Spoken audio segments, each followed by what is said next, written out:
présidente Sahle-Work Zewde a déclaré que la paix est une période de propriété absolue et une nécessité des activités quotidiennes des êtres humains.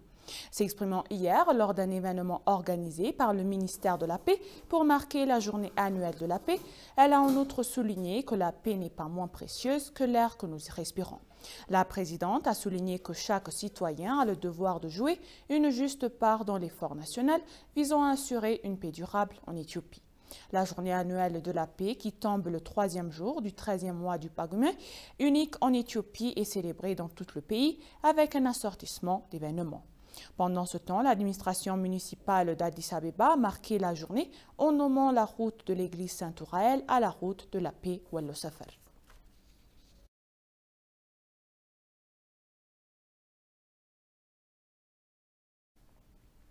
Le Premier ministre Abiy Ahmed a exprimé son chagrin suite à la mort de la reine Elisabeth II d'Angleterre. Selon les informations obtenues sur sa page Twitter, le Premier ministre a exprimé sa peine au nom du gouvernement et du peuple éthiopien, à la famille royale, au gouvernement et au peuple britannique.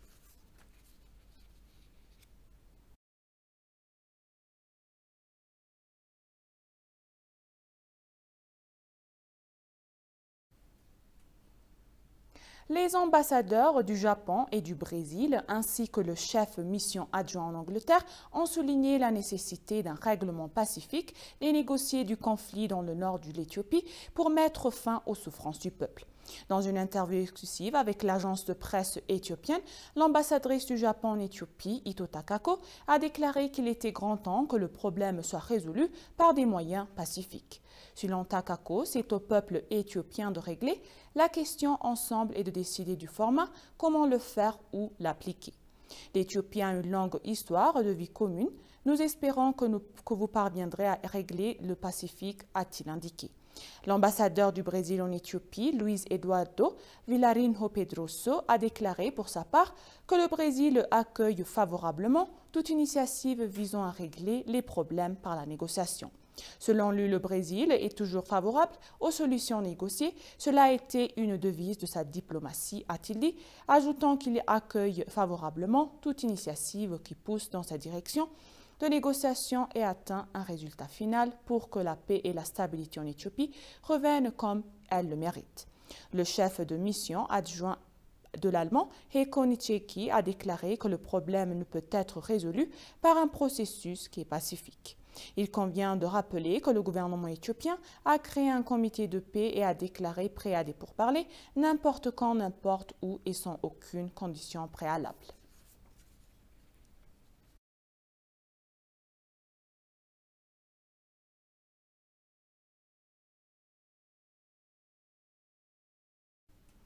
L'ambassadeur d'Éthiopie en France a exhorté la communauté internationale à condamner les actes d'agression éhontés du TPLF et à faire pression sur lui ce qui le cesse des attaques contre les civils. Tout en partageant des vues sur la dernière vague d'incursion du TPLF lors de son séjour avec France 24, Enoch Tafara a également souligné que le TPLF a continué à utiliser la stratégie de la vague humaine qui place les enfants, les jeunes et les personnes âgées en sacrifice. Après 21 mois de guerre, le gouvernement éthiopien a déclaré une trêve humanitaire de 5 mois en mars pour permettre un accès humanitaire sans entrave à la région du Tigray. L'Éthiopie a également mis sur pied une équipe de négociation pour mettre fin à l'hostilité par des pourparlers de paix malgré le maintien du TPLF sur l'intervention des Occidentaux et du président kenyan sortant par la négociation. Fuyant les pourparlers de paix tant attendus, le TPLF a relancé la guerre en attaquant la zone nord du Wallo d'Amara et l'État d'Afar à partir du 24 août 2022.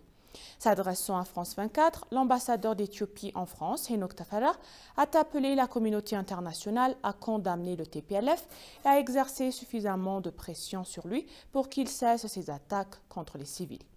Il a également pris le temps d'élaborer sur les techniques de guerre du TPLF en discutant la stratégie capireuse de la vague humaine. Enoch a clairement indiqué que le TPLF avait délibérément interrompu l'aide humanitaire dans l'État du Tigray en pilant les entrepôts des agences d'aide et en envahissant les États voisins.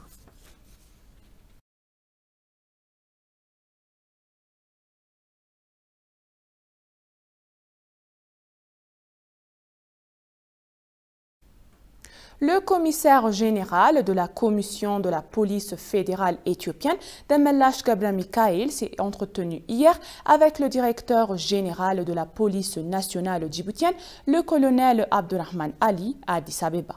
Il convient de rappeler que la police fédérale éthiopienne et la police nationale de Djibouti ont précédemment signé un protocole d'accord pour prévenir et contrôler conjointement les crimes transfrontaliers.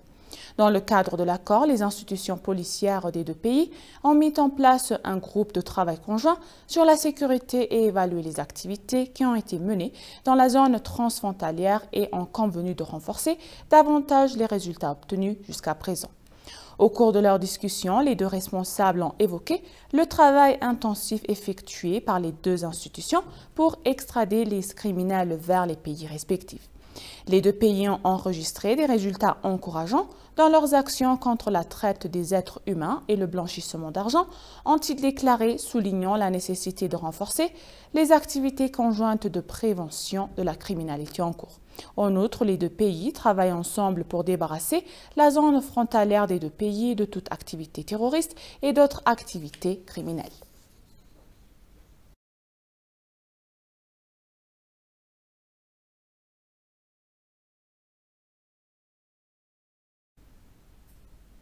Un diplomate éthiopien a appelé la communauté internationale à faire pression sur les militants du terroriste du Tigray pour qu'ils se retiennent des États d'Afar et d'Amara où ils mènent une guerre au mépris total du cessez-le-feu.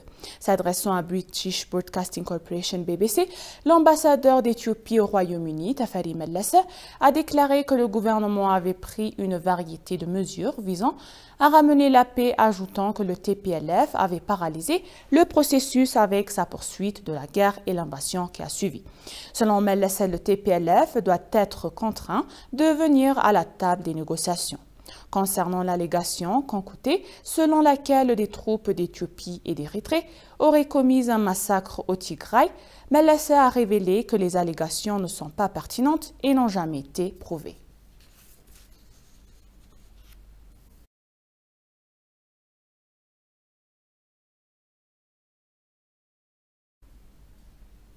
L'ambassade de la République fédérative du Brésil a célébré le 200e anniversaire de la fête de l'indépendance du Brésil de manière colorée.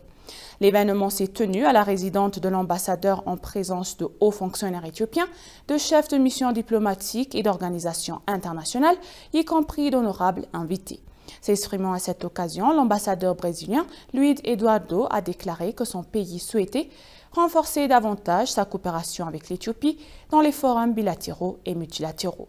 À l'occasion, le directeur général des affaires américaines et européennes au ministère des Affaires étrangères de l'Éthiopie, l'ambassadeur Chatut Laoun, a félicité le gouvernement brésilien, le peuple brésilien et les amis du Brésil, tout en assurant que le gouvernement éthiopien s'est engagé à poursuivre et renforcer les liens avec le Brésil dans divers domaines.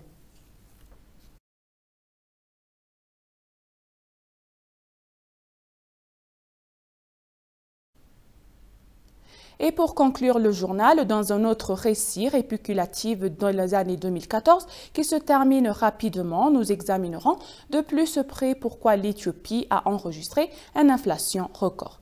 La guerre dans le Nord, l'effet d'entraînement du Covid-19 et le coût élevé de la vie dans le monde n'ont qu'à aggraver le problème. Au contraire, bien qu'elle traverse une situation très difficile, l'économie a des meilleures chances de croissance et les experts que le gouvernement brosse un tableau plutôt brillant que la macroéconomie du pays. Écoutons les détails. La lutte contre l'inflation n'a rien de nouveau pour les Éthiopiens. Alors que les marchés mondiaux étaient stables, les prix des biens de consommation en Éthiopie étaient vigilants. Seules 5 années de décennies depuis les années 2000 ont connu une inflation inférieure à 10%. Aujourd'hui, pour la première fois en 10 ans, l'inflation en Éthiopie est restée supérieure à 25% pendant un an. Cette fois-ci, cependant, la vie est devenue presque intolérable pour de nombreux Éthiopiens. La nourriture, le logement, le carburant, les intrants industriels, les loyers et pratiquement tous les autres produits ont crû rapidement.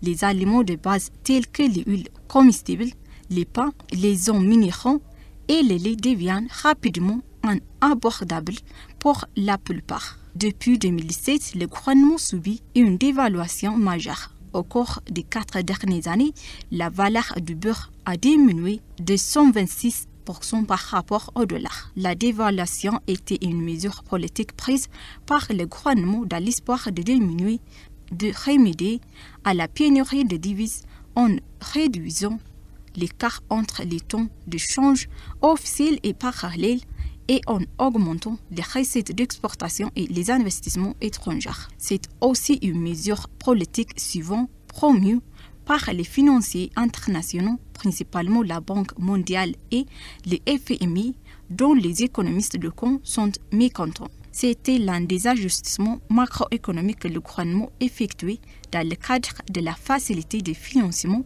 de 2,9 milliards de dollars du FMI. L'une des mesures à court terme prises pour remédier à la pénurie des marchandises consistait à autoriser l'importation franco-valuta de produits alimentaires essentiels lorsque les importateurs s'approvisionnent en devises par leurs propres moyens. Bien que les biens soient disponibles sur les marchés, leurs prix ont été exorbitants en raison des coûts élevés d'acquisition de devises et de l'augmentation des prix mondiaux.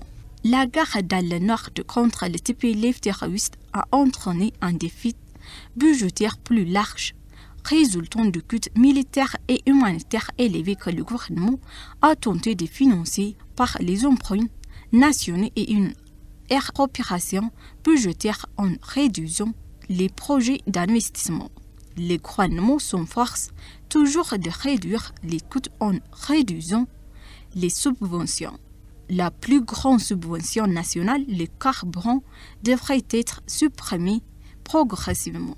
Les dépenses en subvention pour le carburant ont dépassé les 2 milliards de dollars au fil des ans.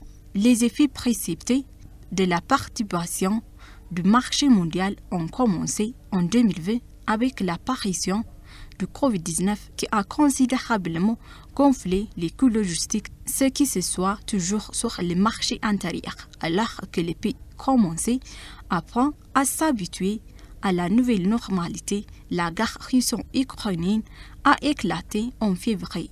La crise ajoute l'huile sur le feu, rendant l'importation de biens extrêmement coûteuse pour le gouvernement. En tant que grand importateur d'engrais, de carburant et de blé, quelques milliards supplémentaires doivent être dépensés. Le gouvernement a déjà tiré la sonnette d'alarme que la guerre russo-ukrainienne coûtera 2 milliards de dollars supplémentaires en factures d'importation. Bien que les choses sont peu sombres dans pratiquement tous les secteurs de l'économie, une lueur d'espoir vient avec la possibilité d'une autosuffisance alimentaire grâce à la production de blé. L'Éthiopie produit maintenant du blé sur 650 000 hectares de terre. Chers téléspectateurs, nous vous rappelons les titres principaux. La communauté internationale est invitée à exercer plus de pression sur le TPLF.